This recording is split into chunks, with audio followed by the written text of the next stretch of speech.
等一下，全永和最好吃的炸鸡居然是在火锅店里。丹丹自喜，我是丹丹，今天要带大家去的是永和在地老店麒麟阁沙茶火锅。虽然已有40多年的历史，但店内环境相当干净整洁，没有留下什么老店的岁月痕迹。入座后就会送上里面真的有扁鱼的锅底，店家手做的火锅料也都值得点一轮。这个软丝真的好新鲜，好脆弹，超级好吃，海鲜爱好者不要错过咯。然后酱料区千万不要错过店家自己炒的沙茶酱，加进汤底或拿来沾都超棒。好了，第一波高潮来了，炸旗鱼。裹上脆皮酱的旗鱼肉带有一点甜味，鱼肉跟我过往吃到的旗鱼很不一样，非常的软嫩，而且带有水分，好值得点哦。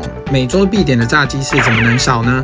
外皮不同于旗鱼，而是轻拍上干粉去炸，一口咬下多汁，而且还在冒烟，到底怎么可以这么好吃啊？对了，顺便跟你们说，其实我很会吃鸡翅，3个人花费1942，虽然单价较高，但是分量很足够。追踪我，下次再带你们去吃其他好吃的，拜拜。